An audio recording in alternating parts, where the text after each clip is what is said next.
咳嗽病因很多，五脏六腑皆令人咳。就是五脏六腑皆令人咳，就是说在内经时代就认为了这个其他脏器的病变可以引起咳嗽。咳嗽老不好，小心是流感来袭。如果你是咳嗽时间比较长了，最可能出现的最常见的是2种情况。那么第一个，你肺部感染炎症了，感染了。那么第二个就是现在大家比较重视的流感，对吧？如果咳嗽、流鼻涕、发烧，那我们要警惕流感。中医治咳嗽，疏通解表是关键。慈寿散利、鸡肝钱、金蛏、紫渊、百部盐等入七味药。它一方面呢，通过解表疏散我们的风邪疏散我们的肺气，同时通过化痰的药物来治疗我们的一个方子。今天老刘将教您做一道润肺止咳的腰果梨饼。成功！不是那么圆啊，哎，挺好的，已经挺好的。本期将特邀北京中医药大学东方医院副院长王琦跟您聊聊咳嗽的病根在哪儿。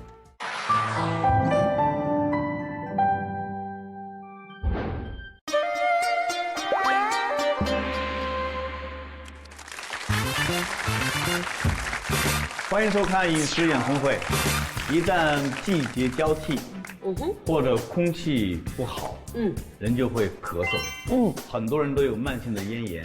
我就有。有啊，它有痰。对。所以咳嗽已经成为一种非常普遍的疾病。那我们今天呢，就要邀请北京中医药大学东方医院副院长王琦先生跟我们谈一谈咳嗽，有请。王琦，主任医师、教授，北京中医药大学东方医院副院长，中华中医药学会呼吸病分会副主任委员，从事内科呼吸病专业20余年。本期爱问团的嘉宾有湖北卫视主持人胖胖，著名主持人张悦，影视演员王婉晨。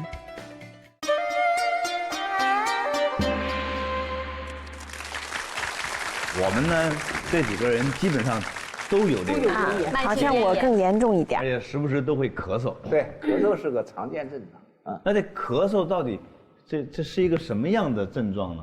这个我们是第一个谈的问题，就是中医谈咳嗽。您刚才已经说了，这个咳嗽呢是一个非常常见的疾病，就是说几乎没有人不咳嗽。对。那么我们中国的这个中医方面，这个认识咳嗽实际上历史也很早了。那么最早的记载呢，就是从这个《黄帝内经》，大家都知道我们有个《黄帝内经》的书。那么《内经》里边这个有一个就说了，五气为病，肺为咳，就是说那时候他已经认识出来这个肺，肺的有咳的，就是这是记载最早的一个咳嗽的一个记载。可是这句话是什么意思呢？就是咳嗽是什么样的脏腑的病变呢？肺的咳嗽。这一点了我们大家现在都也知道，对吧？那么第二个呢，刘和坚有一句话叫金石不明，金破也不明。不懂啊？这个不懂是什么呢？金是什么呢？金是五行里面的，木火土金水。对。那么中医里面呢，把五脏是和五行对应的。对。那么肺呢是属于金，肺金肺金那就是我们这个金一指的就是肺。那么肺实不明就是咳嗽，不明就是指咳嗽，肺气不宣了。还是跟肺有关系。就是说我肺气不宣了引起咳嗽。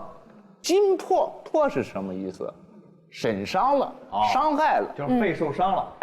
那就是说，那如果这换成通俗的话理解是什么呢？就是说，如果有必受了一些外邪的入侵，那么肺气给堵住了，这是实的表现，那么可以出现咳嗽。那么金破，也就是说有一些其他方面的原因，我们肺受了损伤了以后，也会咳嗽。这也是概括了我们中医说的，就是说虚和实的，咱们这两个方面的东西。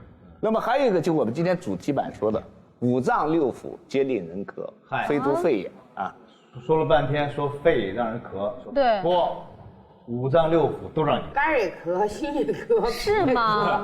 对，这个您说的特别对，就是五脏六腑皆令人咳，就是说在内经时代就认为了这个其他脏器的病变可以引起咳嗽。那么咳嗽的主要病因是什么呢？是痰。那么《诸病源候论》里面实际上也提到了他除了有五脏科以外，他提出来了风科、寒科、菌科、胆科和酒科，就是说全不懂咳嗽的种类是很多的。不懂。你们刚才说你们都有咽炎，咽炎最大的特点是什么？你说话多了，对受到凉风就咳了，有没有这种情况？啊，我是在外边吹了风，嘴巴一张，就开始。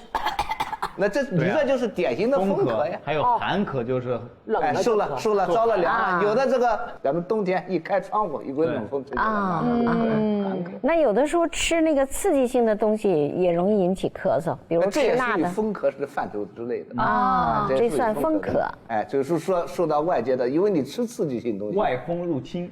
外风入侵以后受到刺激，起到敏感，然后就可以出现咳嗽。这风咳，那还有之前说寒咳，还有酒咳就老咳。酒咳，还是喝酒了才咳。不，很久时间长了，长时现间在我们这个现代医学叫慢性咳嗽，一咳嗽就咳嗽2-3个月，这就是酒咳嘛，慢性咳嗽。我觉得咳嗽好像很难治好，一般你看，一般一咳嗽就是持续很长时间。有些人是每年固定时间。哎，对，一咳一段时间。对。那咳嗽是严重疾病的信号吗？咳嗽了，就是说是一个非常应该不太严重哈。不，要咳出血了就严重了。没有，但是我从小的时候，我一咳嗽，我爸就说赶紧去医院，因为有可能会导致肺炎。这是我们就是会有联想的。这是老师这个说法对吗？我一咳嗽咳狠了就变肺炎了。我从我们学医的来说，这咳嗽的肯定是一个它是一个症状，对吧？就是说明我们的肺出了问题了啊。那一般来说呢，这个咳嗽呢，从现在分类来说，可能分为这么几大类。那么第一类呢，就是气道性的疾病，比如气道。刚才各位说的这个，我有咽炎，可能引起咳嗽。比如说我有气管炎，支气管哮喘，这都是气道性的。这个支气管哮喘、慢性气管炎。还有支气管扩张等等这一类的病，气道方面引起的病变可以引起咳嗽。那么第二类的疾病呢，就是肺的病变。比如说我们肺部感染了，说我也气道的引起的，这算气道引起的。还有现在大家都知道一些间质性的肺病，就是肺纤维化。肺那就很麻烦了。对，这一类的疾病可以出现可以出现咳嗽。那么第三类的疾病呢，就是胸膜类的疾病。胸膜类的疾病，比如说结核性胸膜炎，胸水也可以引起咳嗽。那么第四类的咳嗽呢，可能大家不太知道，心脏引起来的咳嗽。心脏怎么会引起咳嗽呢？那怎么咳法呢？心脏病呢，主要是心功能不全。心功能不全，由于运血障碍了，引起肺的淤血引起的咳嗽，这是一类。还有一类是药物引起来的。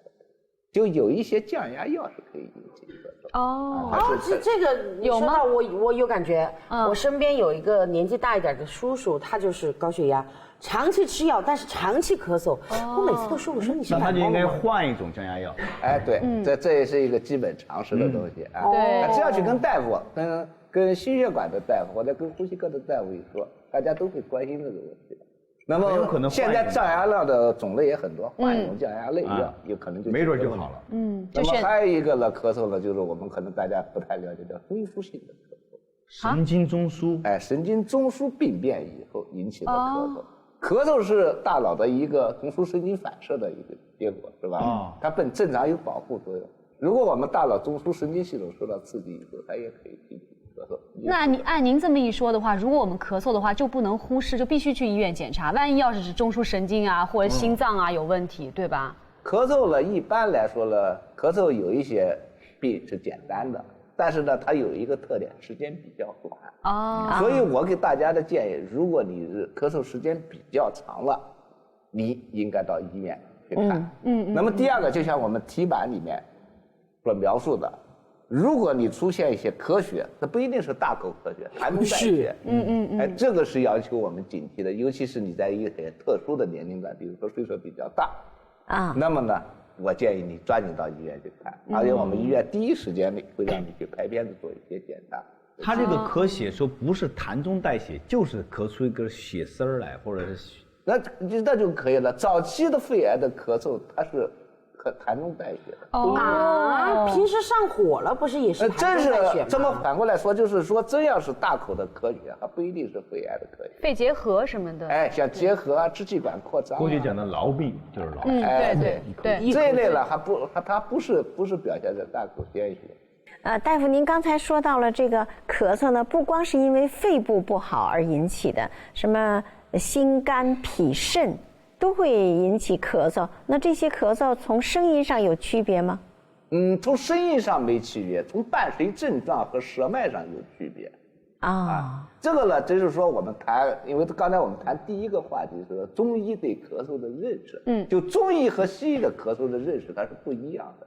比如说西医的咳嗽呢，他认为就是肺的病变，或者是胸膜的病变，个别的牵扯到心脏或者中枢神经系统病变，还有一些药物引起的。但是我们中医不是这么认识，中医认为这个问题呢，它就是说，您的咳嗽虽然是肺的病变，但是可能有五脏六腑都有一些关系，所以治疗上面你就不能单单治肺。你还要治疗其他方面脏器。它可能是别的器官引起了肺的病变，你光治肺不行，你要把那个器官治好了，肺这边自然就好了。哎，对了，它需要多元素的考虑这个咳嗽的问题。如果用现代化大家能够理解的话，就是说，中医对咳嗽的治疗，它是多种因素的考虑，所以在治疗上面你也要多元素的考虑。咳嗽伴随哪些症状要警惕是肺炎？流鼻涕、发烧、头痛，如果这种咳嗽就是可能是肺炎。所以人家说发烧烧成肺炎，对吧？是，这个话呢是说的有一定道理，但是准确性不够。是，老百姓就是说不可能那么准确。如果我们要咳嗽，同时伴有发烧的，我们应该警惕这种症状了。那么因为你出现发烧了，从现在来说，最可能出现的、最常见的是两种情况那么第一个，你肺部感染了、炎症了、感染了，这就包括您刚才说的龙痰，龙痰，有的还有胸口痛这些情况。那么第二个就是现在大家比较重视的流感，对吧？如果咳嗽、流鼻涕、发烧，那我们要警惕流感。那么现在的流感呢，这个都是作为2类、3类传染病的参照传染病的一种这流感本身就是传染病的管理方法管理，而且呢，它的这个治疗有的预后还是相当不好的。是，所以提前打流感疫苗。中医讲的咳嗽分为风咳、痰咳、久咳等等。风咳一般是外风入侵，气道受到刺激导致，而久咳是慢性咳嗽，时间久而不容易治愈。造成咳嗽的原因很多，有气道性的疾病引起的，如咽炎、气管炎、支气管哮喘、支气管扩张等等。同时，胸膜类疾病如结核类胸膜炎也会引发咳嗽。如果咳嗽、流鼻涕，而且还发烧，那我们就要警惕是不是流感导致的了。编辑短信 VX 将您希望看到的养生话题和养生专家到10661098，即有机会获得由咽喉健康领导品牌蔓延舒宁提供的护嗓大礼包一份。嗓子舒服是喝出来的，蔓延舒宁。这有积分表，这分值，分越高越难受吧？对日间咳嗽症状积分，先看日间的，没有咳嗽，日间不咳嗽就很好，0分。日间偶尔短暂咳嗽是1分，频繁咳嗽轻度影响日常活动2分，频繁咳嗽严重影响日常活动就3分，这是白天，就是影响日常活动了。有时候咳的你都干不了别的，对，咳的那个腹部肌肉疼，那可能就属于影响日常生活。有一次我就咳嗽，依然是感冒引起的，然后不是咳到肌肉疼，就咳到就肋骨下方疼。然后我就问了好多身边的朋友，我说是怎么回事？他说：“哎呦，你这严重了，估计是不是什么隔膜炎把我吓？说又什么腹部积水又什么？但其实就是后来慢慢好了，就是因为咳嗽就你那个叫肋软骨炎。咳嗽我们知道是整个是通过呼吸机。那么主呼吸机像我们的肋间肌这些都是主呼吸机，另外还有副呼吸机，那就是像腹肌膈肌这一些，对，一起，那么在气道里形成一个高的压力，把痰排出来。另外呢，咳嗽有2种情况，有的呢是干咳无痰，有的呢是咳到最后有白痰、白稀痰，然后还有黄龙痰，那是不是白稀痰、黄龙痰就比干咳无痰症状重了呢？从一定角度来说，不能以有痰无痰来判定他咳嗽的轻重。哦，但是呢，它是这样的：如果有痰，说明他气道受到的刺激，啊，有一些炎症，有一些感染，就发炎了。那么严重的感染呢，可以出现黄，对吧？从一般概念上，大家可以这么理解。黄就跟流有脓差痰的不多。比没痰的要麻烦一点，黄痰比白痰要麻烦一点，但不是绝对的，就是说您不能说我干咳没有痰就比有痰要好。有时候那个长期干咳可难受了。因为它还有一些长期的干咳，它可能是一些严重疾病的表现啊。这个比如咱们说胸膜的病变，甚至胸膜严重的占位性病变，它不是在气道里边，但是它受到刺激的，它可能出现一些咳嗽。但是它并没有出现痰，它气管没有病变。我们再看看夜间的，夜间咳嗽，如果不咳嗽，当然就0分了。那就0分了。入睡时短暂咳嗽或者偶尔夜间咳嗽1分，因咳嗽轻度影响睡眠2分，影响睡眠了就可怕了，严重影响睡眠了。有的我们在临床上看到，有的咳嗽病人是几乎是睡不着觉咳的，还影响别人呢。对。啊，你先生你太太那更睡不着。我们呢还有很多这个患者，尤其是男士，有咳嗽了自己在家扛着，最后被夫人给轰过来看病。对，夫人说您再不看好，我都睡不好觉。肯定是别人还有一份担心。你这边呢是努力克服的咳嗽，对，能眯一会儿，旁边那个人绝对睡不着。我有一次严重到，就我在我自己这屋睡觉，半夜咳嗽，因为感冒咳得特别响声，关了门的，我爸妈在那边屋睡觉，把我妈都咳醒了。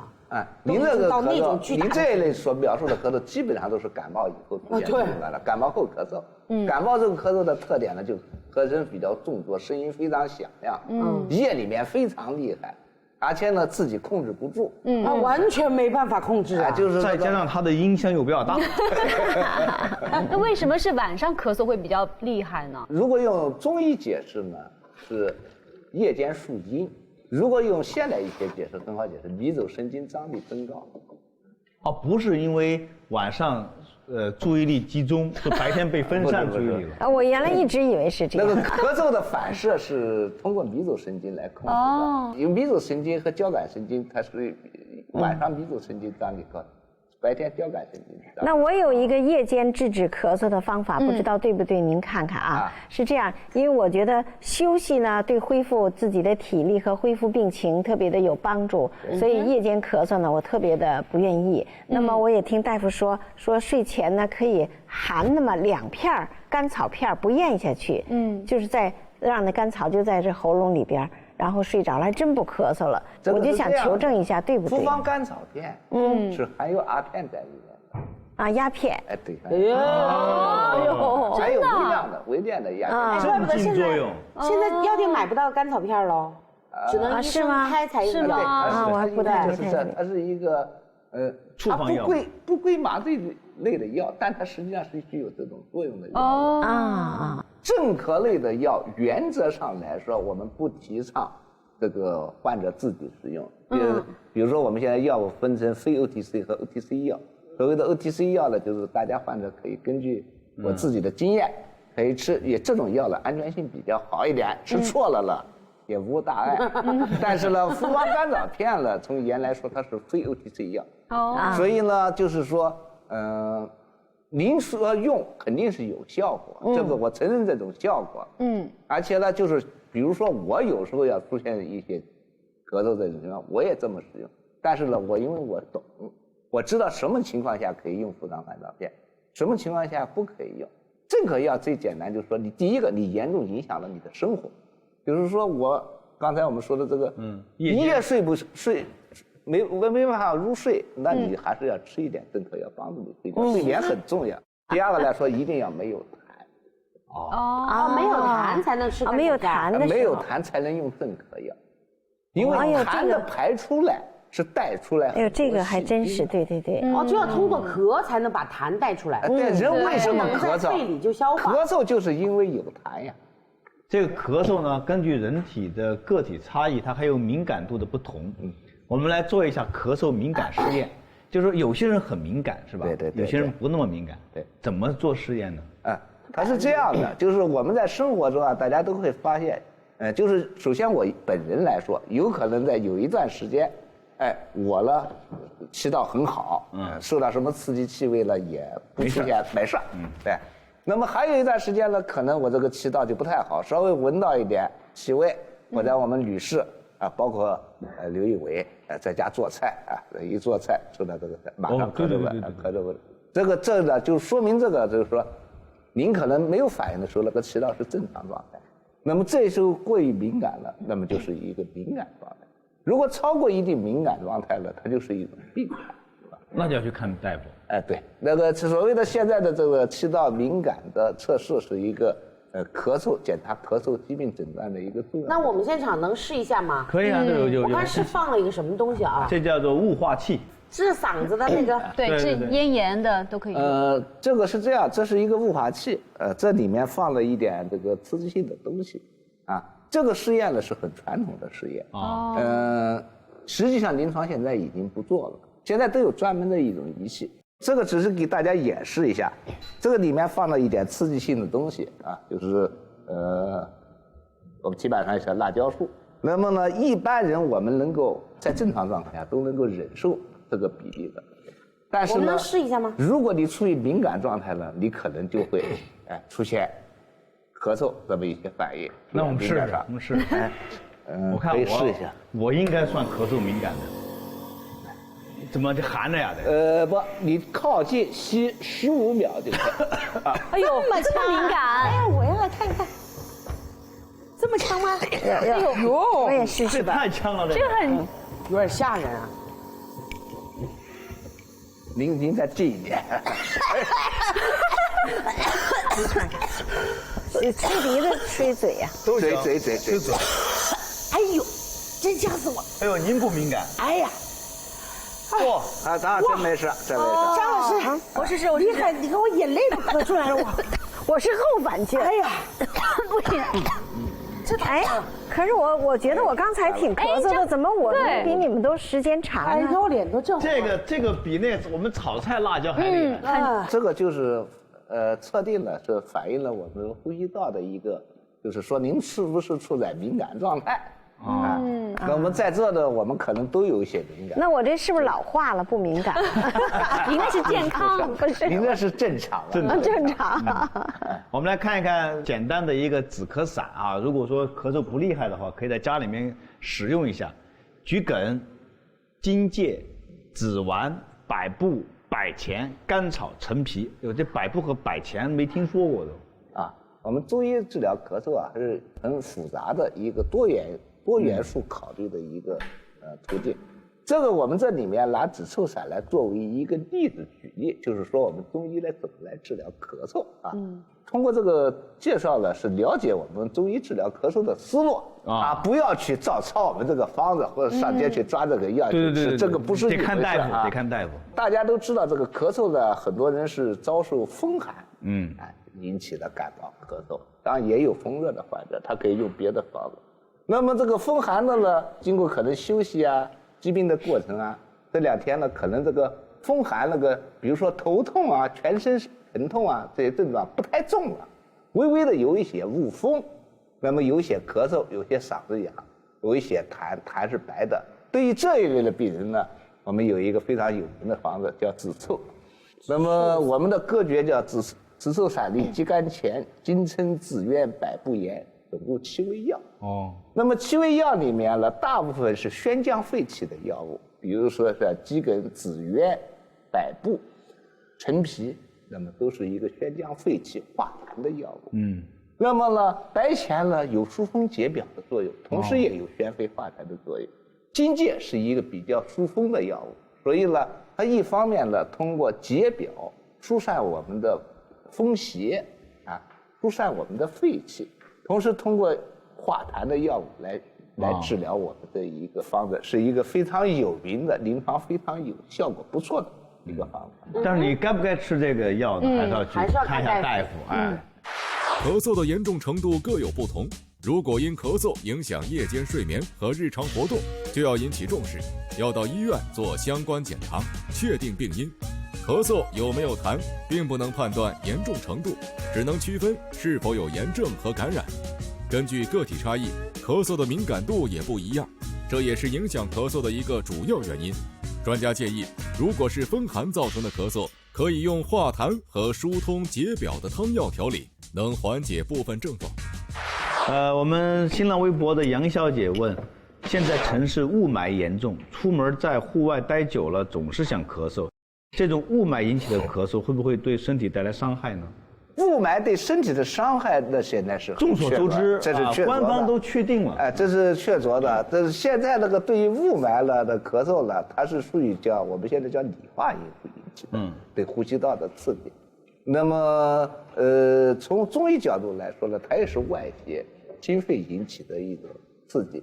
那么现在 PM2.5的这一类的成分的东西是雾霾的主要的来源。它这些微小的颗粒呢，对人体的肺脏的损害是非常大的，它可以直接进入肺泡，而且呢，据说戴口罩都防不了。对，它本来很小，对本来很小嘛，它这 PM2.5就很小。第二个，它进入肺泡以后呢，有时候很难排出来。咱们说咳嗽啊、咳痰啊，实际上都是人的一个正常的身体防御，可以把这些物质给排。就是你空咳出一口痰，你仔细检查没有 PM2.5。对，咳不出来。就是说，至于说如何预防 PM2.5，我觉得还是应该从环保角度来解决。这由政府要管，要把环境治理好，还有我们自己要做好。爱环境。对。你比如说少开点车，少炒点菜，免得炒菜那不吃饭了。做点普通的煎煮的菜，少介绍点炸的、油炸的。麻烦了。今天叫什么？今儿就是炸的。哎呦，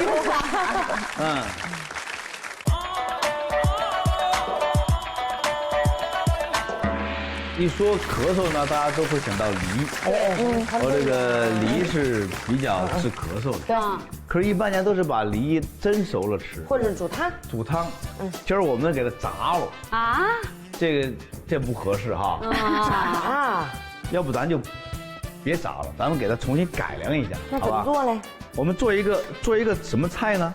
来，我原来是准备把这个腰果仁啊和淀粉混一块儿，再加上鸡蛋，挂一糊，把这个梨挂上糊拿去炸。哎呀，好好吃啊！肯定是好吃，但今天这个治咳嗽不方便，咱们这样吧，咱给改一下，临时起意啊，把梨切成片儿。梨还能切片？对，就这样。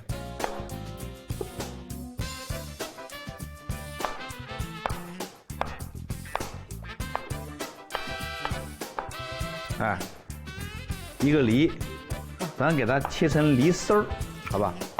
梨丝儿啊？对。哇！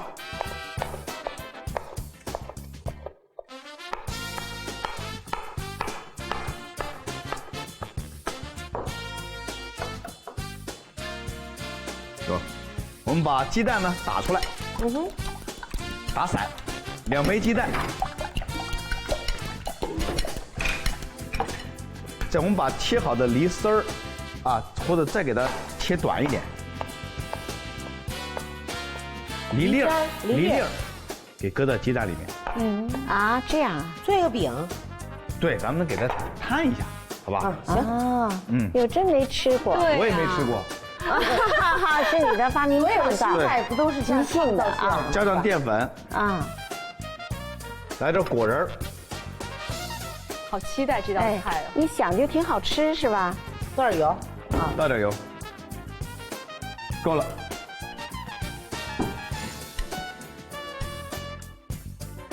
为了更好的呈现梨的香甜味儿，我们加一点点盐。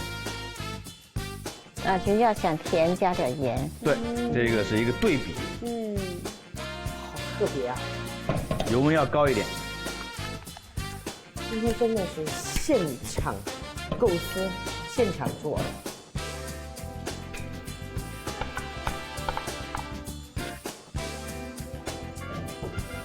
挺有是不是有点像那个苹果派？我们这做梨派。对。哎，上面还可以撒点哦。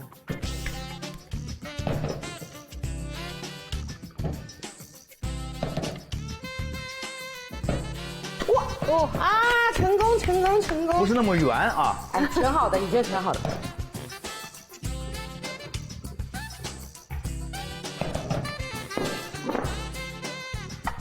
哇，漂亮！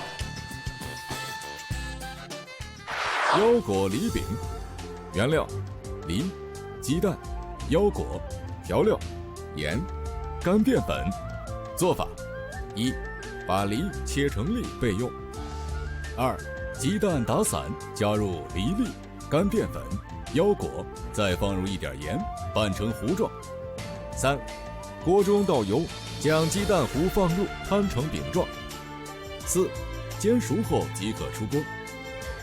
导流贴士：一、梨有润肺、消痰、清热、下火、解毒等功效。二、腰果营养丰富，具有补脑养血、补肾健脾的功效。腰果中的维生素和微量元素有很好的软化血管的作用，对保护血管、防治心血管疾病大有益处。